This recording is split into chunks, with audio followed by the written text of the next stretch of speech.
Hello there. How's everyone doing? Welcome back to DG360. And this happened. I made a video Friday about Chris finally appearing in a post, and it was a very well written post about how he wanted to deal with future design in terms of mechanics when it came to, for lack of a better word, physics, essentially, in a general broad brush kind of scheme. And so if you want to see that video, it's on the channel. We talk about it. But shortly after I did that video and talked about the new physical damage system and, the future of engineering and everything. Woo, man. Everything lit up. Everything lit up. I was driving up to Cleveland. People were like, DJ, did you see he posted again? And I was thinking to myself, my first reaction was like, oh, Chris, what are you doing? Like, you said everything you had to say. What's going on here? But then I got to read this and I thought to myself that, again, Chris composed himself. Now, there's conspiracy theorists out there that say that Chris is actually not writing this. And I really laugh about that. Like, I really laugh to think that Chris would have somebody writing his posts for him. Like, that is absurd. That's on a whole nother level. Like the dude with the large hair and he's like, aliens. Like, this is Chris. You can hear it in the way that he's speaking through the text. Like, the first example, he was literally like, and action. And he talked about the ship and the bullet going through the ship and you're running around and there's a fire. And it was totally like what Chris would do. He's a director, producer. It's like, nobody stepped in for him to talk for him. That was not Tony Z. That wasn't anybody but him. That was him. It was him. And this one is also him. So, if you guys want to know exactly how this started, I'll put a little link up in the corner. You guys can see the first video. And then this is the second video. This is the second response. Because after that very well crafted response that Chris had given Camural then said this, which I was like, wow. But like, there is frustration. Like, here's the thing, before I even want to get into this, let's read Camural. He's frustrated and I understand it. I'm not trying to negate that, or I'm not trying to dismiss that. Like, he's just frustrated right now. People who are into Star Citizen, like we're invested. I think it's directly related to sometimes the money that people put in. And I would say, hey, if sometimes the level of upsetness is equal to the amount of money that somebody's put into the project. I think that has a lot to do with it as well. Sometimes not. I'm not quite sure what Camural's, like how much he spent. I don't know if it even matters. He's just frustrated at like the design elements within the game. And I get it. But like in the prior episode or video that we did, I think Chris did a really good job at explaining to Cam like what the reasons were for the issues that he was having. Now Cam answers in reply to Chris's response. And Camural says, Chris, it's just the same old. I didn't even want to reply, but here we go. We are working on it. We know how frustrating it feels. We have this already in game, but Tech X is missing. Chris continuing describing in detail how the system is supposed to work one fine day. I don't even want that much detail in the damage model, says Camural. I'm perfectly fine with the damage model room system that looks fine at first glance.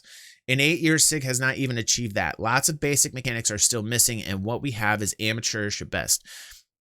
I wouldn't necessarily call it amateurish. Like, I would also leave a little room in there to understand that what they're trying to design is a game experience like we haven't had before, and they have roadblocks on trying to figure out how to implement a lot of this physical damage system that Chris has explained into the game. Because it's not like your hit points go down to 0 and everything booms. That's not how he wants it. That's currently how it is. That's currently how most games are, where like you hit 0 and poof. It's not the system that Chris wants. He wants the actual physical damage to be inside the ship, as if like all the little subcomponents that still need to be designed will hit a certain critical level and have their own independent hit points, and those things, as they suffer, will result in the ship either blowing up or becoming this like Hulk out in the middle of space. So I wouldn't really say that, like, you know, when it comes down to this, you have to like consider the fact that these elements have to be designed into the game properly, and they all have to communicate with one another. And this isn't like a lot of other games out there, if any, in terms of how this physical damage system is compared to other games. So that's something to keep into account as well. And Camural's response would still be like 8 years. And I think that's a little bit, to me, you know, there are plenty of people that want a different experience and are okay with waiting longer for a game that will offer us a different experience. You know, and again, I think it's all relative to the amount of money that people have put into the game. I think that there's a lot of people that are frustrated that this isn't just done already. And I can get where both sides are coming from. However, I do think it's a little bit, in my opinion, naive to say that like what they're working on is just like anything else. I wouldn't say like what Star Citizen is or the gameplay that we want from it is like anything else. And then people could debate and argue with me all they want on that. So anyway, he says, what you, Chris, describe in your comment would take it at the very least another 10 to 20 years. That is the problem. Ignoring the basics, using amateurish mechanic placeholders, talking about how grand the game will be, but you will never be able to deliver so much detail, which we don't need. Make it believable at first glance done unless you get 4 times as many people. I want the detail. Like personally, me, I want the detail in the game. I love the detail in the game, and I want the detail in the gameplay. Like I want it down to the I want that. Like personally, I do want the detail. I will surely check again in 1, 2, 3, 4, 5 years, and I am sure we will hear the same excuses. So he's mad. He's mad, dude. He's angry. So Chris says, and you know, I don't know if it was a smart thing for him to reply or not. But here's Eagle says, we all signed up for Chris's vision, but Chris has here. Let me read that. Because we got people in the chat here talking, and he's Eagle says, we all sign up for Chris's vision, but Chris has history taking a long time with things he says are coming soon. Absolutely, Eagle. And you know, the other thing is, we're gonna go into that. Reminds me. We're going to go into a poll as well. We did it here on our channel where we are asking what people think of the work Chris has done. We might be opening Pandora's box by doing this, but we will get into this. So this poll is active and live for the people that are watching now. You can go to my community tab on YouTube and take this poll, because I will eventually get to this after we talk about Chris's reply here. So this is something that I really want to go over, because a lot of people took the time out to contact me and say, you know, hey, DG, hey, oh my God, DG, oh my God. Because he hasn't made an appearance. And we were saying that for the very longest times. Like, we haven't seen Chris in any way, shape, or form in 2020. You know, there's probably a lot of pressure on him right now. He probably doesn't want to go out there. Like, to me, this is kind of what reminds me of like what people are at the moment. Like that makes me feel like, boy, like this is where like a lot of people are at right now, like with Star Citizen. And there's plenty of other people that aren't. I personally didn't put a lot of money into this game. A couple $100. I'm not like truly like invested. I'm invested in the fact that I love the passion and this dream and want to become a reality, but I'm not so far invested into it that I'm like, the Keita says he's in 12,000. Keita, we're going to start a fund for you, bro. And you better not buy any more ships with it. And by the way, for those that spent that kind of money that I'm watching here in the chat right now, I do have a Patreon page. And I do have 2 children that need to eat. Oh, they need to eat all day, every day. So let's read what Chris has responded. I wouldn't normally do this, but I know you've invested a lot of time into Star Citizen on the testing and community content creation, which Camural has done. Camural does excellent videos on ship technicals and the ship performance, and he does a lot of testing with ships, and I really appreciate the content he's on the channel. And what he has been talking about for the past year is all the shield holds, all the shield holes, and he's been talking about, hey, can we maybe put sign distance field tech to work so that, you know, we can plug up these shield holes. You know, I know it's a visual effects on the outside of the ship, but perhaps we can do these. So he's making suggestions, and he's talking about issues in game design, and he's talking about what could possibly be fixes to give him a better experience with the ships. So anyhow, Chris says, including on the testing and community content creation. So I'm going to take your reply as a sign of frustration and try to add a little more context to help you see a bigger picture. Now, instantly, people would read that and they're like, oh boy, here comes a sales pitch. Now, here's the thing about Chris. Yes, we do have an element of that, but he is trying to make a game. He is a coder, and he does have people working for him, and it is a business. We know that these are real tangible things, and so we have to also keep that in mind. So he says, what were you hoping to get from your original post? I was assuming it was, I was wondering where we are almost 4 years later, tested a few things and made a video. I shared information on where we are and why you don't see something you thought you should. Part of my motivation for answering is that I commonly see people assume things that aren't true, like the room system not being in the game because of one aspect of the system doesn't have the behavior that they think it should. Now, the room system was already talked about earlier. You can see it on the video before. And, you know, the room system has been added. What we're waiting on is basically like the plumbing of the room system. I won't get deep into that. You can watch the other video about that. I wanted to give you extra context and information so you and others in this thread had a better understanding of what is in, what isn't, and why it isn't, and what is left to do. Now, here's my constructive criticism. Instead of this, I mean, this is great that we're getting some type of contact from Chris. Here's my constructive criticism. Put it on a video. And isn't this what we should get with Inside Star Citizen? Isn't this what we should get as subscribers that pay a monthly fee? Like some type of produced content so that we can take this and then have it visualized out so that everybody can watch something like this. Like that's what I really think needs to happen personally. So that's my constructive criticism. Rather than seeing this, which is great, you know, I'm happy for it, but I still want to see this. You know, I want to see him. I want to be able to watch a video with him, whether it be a pillar talk or I missed the chairman episodes. I get it. There's so much on him right now. There's so much pressure and people with the pitchforks and the torches and stuff that like he maybe is a little like, but it still comes down to the fact that this is Chris's vision and he needs to properly like put this out here, no matter how scathing the criticism, no matter how negative some people might be, he still needs to put himself in a position where he's visible and he needs to be able to handle it. That's just my constructive criticism. So Erad says Chris has his eyes set on the Equinox. Now this is really interesting as well. Let's talk about this and we'll come back to this. Apparently this was a misprint.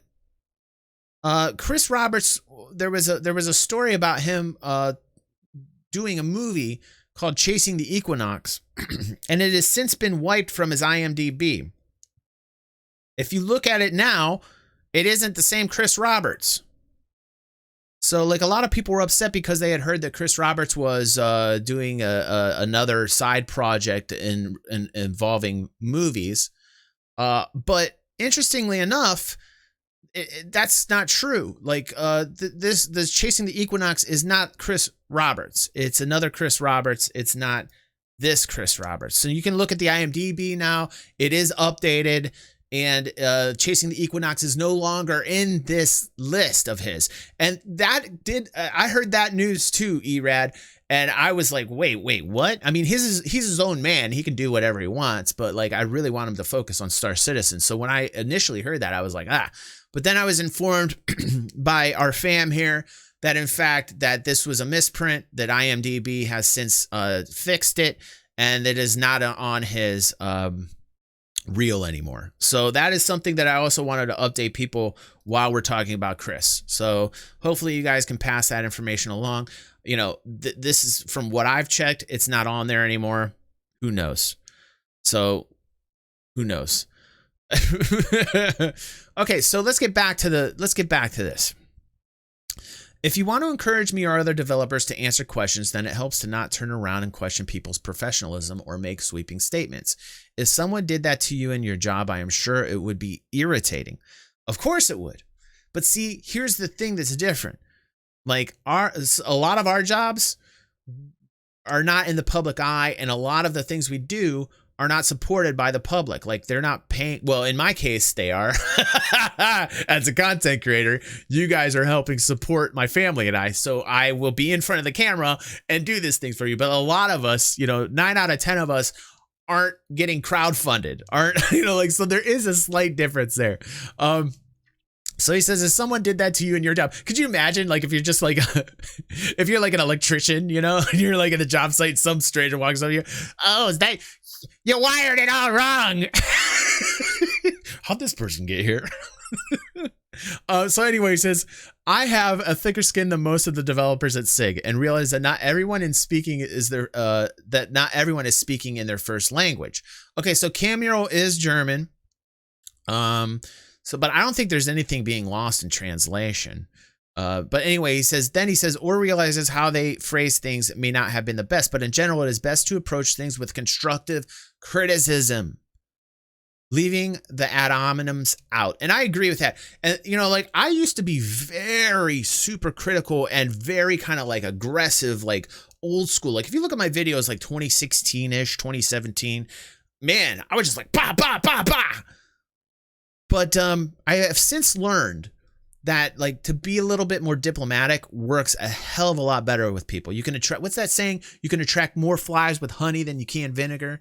And, like, it's true.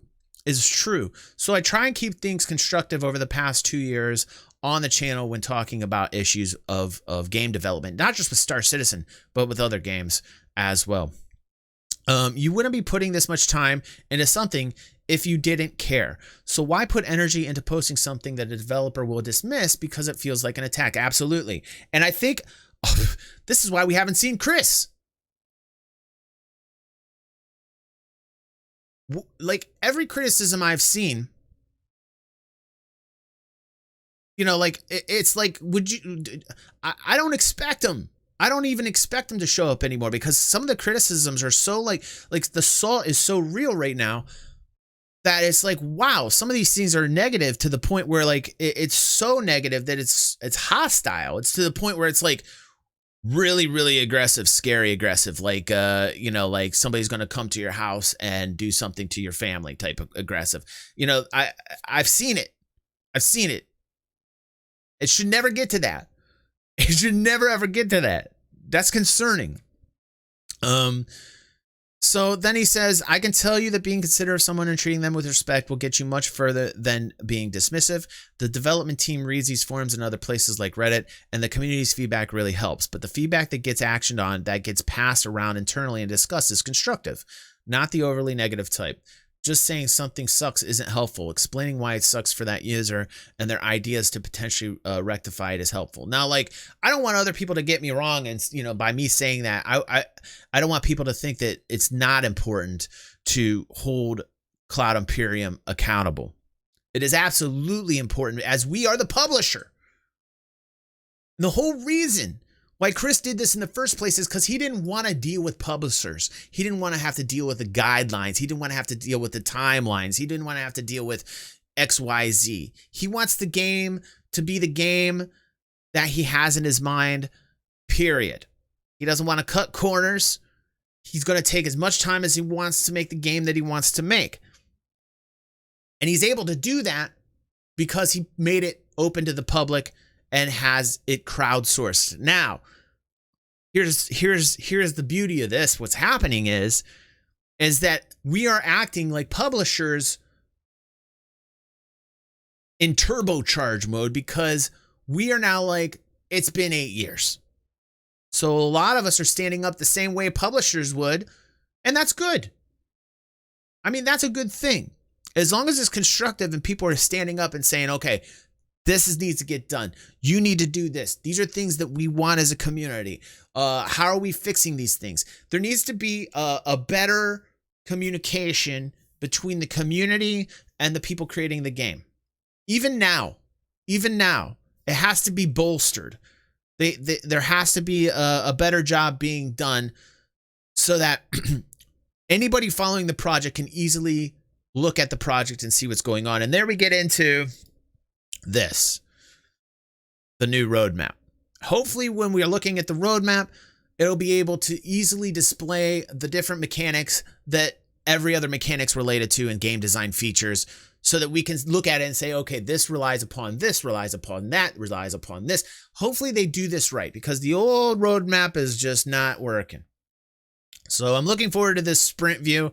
Not quite sure what the timing of this is going to be, but I really am looking forward to this and hoping that it kind of cures some of the salt a little bit. So let's continue on. My biggest disappointment with modern internet discourse is that there's a significant amount of cynicism. Well, I mean, duh. It's the internet, man. It's totally anonymous, so people will say whatever they want. Especially in forum or Reddit debates. Reddit. I think we all know what Reddit's for at this point. And Spectrum is just as bad as Reddit anymore. Like, it's so toxic. Like, it's just so toxic anymore, man. It's so toxic. And a portion of people assume the worst. If a feature is missing, late, or buggy, it's because the company or the developer lied and or is incompetent, as opposed to the fact that it just took longer and had more problems than the team thought it would when they originally set out to build it. Developers, by their very nature, are optimistic. You have to be to build things that you have to be, he says, to build things that haven't ever been built before. And some people would take that statement and say, well, that's really grandiose to say that Star Citizen's something that's never been built before. But that's what the vision is. Whether or not you guys see it, that's not what's relevant right now. What's relevant is what it wants to become, is a game that we've never played before. That's why the sales are amazing. That's why people have put over $300 million into this project. Everyone at SIG is incredibly passionate about making Star Citizen. Now this he gets a little salesman-y like here. The most immersive, massively multiplayer first-person universe sandbox. Say that 10 times fast. And everyone works very hard to deliver that. If we could deliver harder, faster, better, we would. That's too easy. I'm not going to say anything there. We get just as frustrated with the time things take. We practice bottom-up task estimation, where the team implementing the feature breaks it down and gives their estimates of how long it will take them. Management doesn't dictate timelines. We just set priorities for the teams, as there are always a lot more things to do at one time than we have people to do them. That scares me. Now, I'm going to be real with you guys right here on this one. That scares me, because my line has always been this. I love the game. I love going in, playing the game when it's not bugging out all the time. But I am very, very, very focused on the financials. I have a podcast last Saturday for our VIP members. You guys can check that out. While the revenues have spiked in 2019 and 2020, what you're probably going to see, and I agree with Booch on this, is that the other income that is reported on Cloud Imperium's website will be very pronounced in 2019 and 2020 for reasons that we talk about in the podcast. And I'm very interested in seeing how that's going to play out, and very interested in the P&L. That one line worries me a bit, because what he's saying is management doesn't dictate timelines. So my question is, who does? Right? Focus on the business end of things, not just the game development, but just talking about managing the teams. And I've always been focused on the financials and the management inside of Cloud Imperium games. The effectiveness, the efficiency, how it's being run. And that line scares me. We just set priorities for the teams, as there are always a lot more things to do at one time than we have people to do them. This is what scares me. Because where are we at now? 600 people with 5 locations. And of course, we're in a pandemic. I get it. But there are a lot of people. So when I see that, I gotta be business minded. The trader comes out in me. The guy who trades, you know, the businessman comes out of me, and I say, okay, why? Let's focus on that. So anyway, he says, we are constantly reviewing and trying to improve our agile development process and how we estimate sprints. Good. As the code feature and content base grows, there is more maintenance and support needed for the existing features and content, which can eat into the time a team has for new feature development. And that, you know, there will always be new feature development, people. This is the thing. I don't want there ever to be no feature development. Like people always say, feature creep. It's like, this is a game that's going to continually evolve, and I want that involvement with the company creating the game, and I want the evolution of the game to continue even after it's released. I continually want new things. I will always want new things. If it gets so gluttonous that it starts to make the project slow, okay, I understand. Valid argument. But I do want that there. I don't want to cut everything out just so the game can get out faster. To me, I mean, there's elements to the argument that make sense to me, but in the grand picture of it all, like when people are just like, scrap it, scrap that, and that, and that, and that, and that, and that, and that, and that, and that, and that, and then like, what are you left with? You know what I mean? There's a balance. I understand, but you know, anyhow. Meaning you always have to push and pull the current quality of life in a release versus delivering new features and content. The same push and pull exists in the community, as there's a strong desire for polished, bug-free gameplay now, but also new features and content, often from the very same people. So, polished, bug-free gameplay. You know, I always hear people say, it's an alpha, and I understand that. And there's always going to be bugs. It's an alpha, right? But I think this statement makes me feel good, because at least he understands that even though it's an alpha, that the less bugs that there are and the better our experiences are, the more player retention there will be. So that makes me feel good that he understands that. Things like salvage haven't been pushed back on a whim, but because in terms of priority, we felt that it would be premature to work on salvage before the iCache and physical damage system is implemented in the game, as this fundamentally changes how we manage the state, handle damage and debris. So when presented with a priority call to make on resource allocation, we deprioritize salvage in order to build the infrastructure to really make it sing. As opposed to working on a system, we will have to refactor the iCache, and new damage system came online. So what he's saying is, we're not going to work on this ass backwards anymore. You know, that was one of the biggest criticisms, including my own, where it almost seemed like they would start at the end and then go, oh shit, we forgot this. Let's go back. Now we got to do everything that we just did, and now we got to redo it again. So this sounds to me like, hey, there's a focus on the flow of it. Maybe this new Swift roadmap, this Swift report that we're going to get, will start to, you know, gel things together. By God, I really hope so. We have also decided we want to invest more time into the quality of life, performance, and stability in Star Citizen, as it is actively played every day by tens of thousands of people. On normal days, we have an average of over 30,000 different people playing, and at the peak during events this year, we've hit 100,000 unique accounts playing in one day, which is pretty impressive for a game in an early alpha state. Wow. 100,000. Wow, that's actually pretty impressive. We are on track to have what they need to do is just increase these server caps. And if you've noticed, I've noticed while playing that the server caps have been increased slightly. At least the last time I played, it was increased by 10. We are on track to have over 1 million unique players this year. Star Citizen already has the main game loops of a space sim, cargo hauling, commodity trading, mercenary, pirate, bounty hunting. Just spending time refining and finishing out these would make Star Citizen, with all its detail and fidelity, more engrossing than any finished space sim you can play today.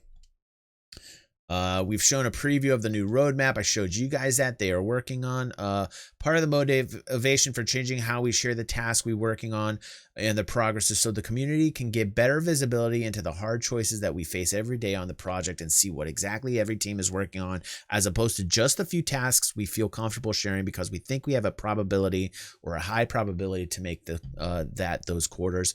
When we make a priority call and move up or add a task, there's always something that needs to be pushed back. The new format, which tracks our 58 feature and content teams, that's a lot of teams, that work on Star Citizen and Squadron 42, will be able to show what each team is working on. And if a new initiative like improving the cargo hauling experience gets added, you'll see the task get pushed back on the teams that will work on this new initiative. As a point of data, these teams can be anywhere from 4 people to over 20 people, and of the 58 teams, only 11 are exclusively dedicated to Squadron 42. Wow. That's interesting information. Hey, Donnie. What's up, buddy? We're talking about you. Not about you, about Cloud Imperium. So this is a really interesting data point here, piece of information that we gleaned. So he says, as a point of data, these teams can be anywhere from 4 to 20 people. So they're not just 4 people. So these teams are not just all 4 people, 4 people, 4 people, 4 people. They could be 4 people to 20 people. And of the 58 teams, out of those 58 teams, 11 are exclusively Squadron 42. That is a fraction of what I thought it was. That is interesting information. Because a lot of people are like, oh, Squadron 42, got to push Squadron 42, a lot of work on Squadron 42. Well, if they have 11 teams, perhaps there's a lot of people in those teams. Not quite sure how many people are composed on each team. They have 11 exclusively dedicated to Squadron 42. 12 for Star Citizen, and the rest are shared. Oh, okay. This is why I got to read a little bit more until I... So we have... What's the difference? We have over 30 teams that kind of communicate with these 11 to 12 teams. So that's interesting. So you got 11 teams on Squadron 42, 12 teams for Star Citizen's PU, and then you've got like 30 plus teams that are interchangeable, that are going in between the two. The rest are shared, things like graphics, engines, actors, vehicles, AI, VFX, and so on.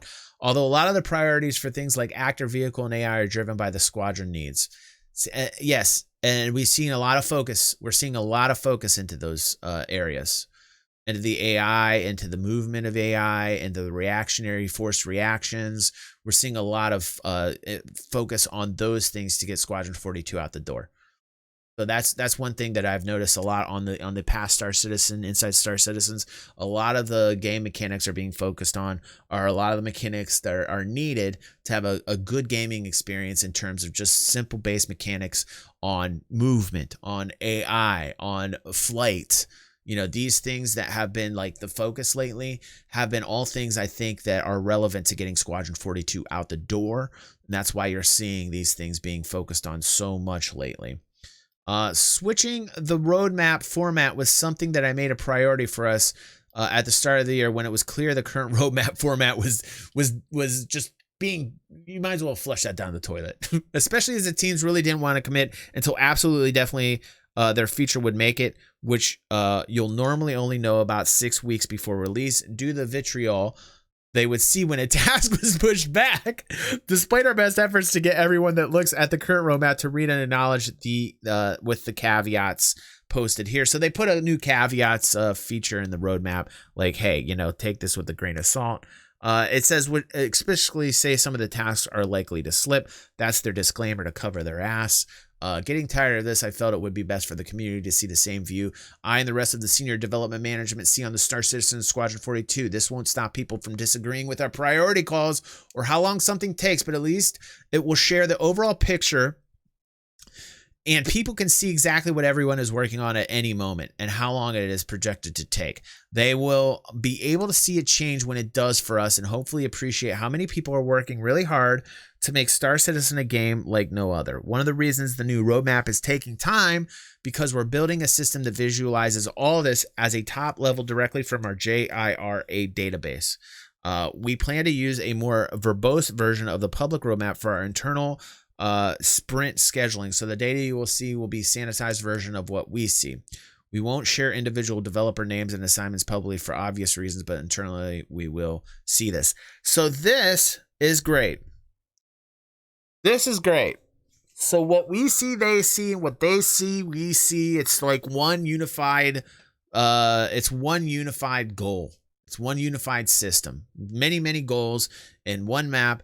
That is what they're working on. I really think that this new sprint map will be. We've been wanting something like this for a while, so hopefully they do this right, and I think it'll hopefully cure the salt, a lot of the salt that we are seeing. Clear communication. I sense from your reply to me that it's the time taken and priorities that you're frustrated with, as you feel like we're focusing on the wrong things. I can see that point of view. But you're looking at it from the outside without the full knowledge of exactly what it will take and the order it needs to be done and to deliver the gameplay that will set Star Citizen above everything else. This is the game I've dreamed of my whole life. Now I'm in a position to realize it. I'm not willing to compromise its potential because it is taking longer than I originally envisioned. He doesn't want to cut corners. He wants to make it the game that he wants to play, that he has envisioned. What I will commit to and what it is an eternal priority is to improve the current gameplay and quality of life as we go. As Star Citizen is already fun in many ways, even if more buggy and not as stable as I would like, and just finishing off and polishing the basics will make it play as well or better than most other games. You know, like he won't. This is why he sourced it to everyone. This is why he sourced it out. He didn't want to have to deal with this in the first place. It's like I was saying earlier. He didn't want to have to worry about guidelines and timelines from publishers. But the irony is we're the publisher. So now it's like maybe this is like worse than what he would have got with the publisher. Maybe we are more effective at being a publisher than actually game publishers. I can promise you the gameplay I described is not a pipe dream, nor will it take 10 to 20 years to deliver. I describe systems we either have working or are working on. We've even shown earlier versions of some of this like Fire on Inside Star Citizen. I can't promise you exactly what quarter it will come together, but once the new roadmap web work is done, you'll be able to see the team's progress to achieving what I describe in real time. Thank you for your support and passion over the years. I hope this extra insight was helpful. All right. Yeah, EA would have fired him. Yeah, like publishers would have had the ability to fire him. We don't. We're frankly, we're powerless. So, you know, the thing is I think it's good to hold them accountable, but I would hope that my audience and many others in the community would be more constructive and not so hostile about it.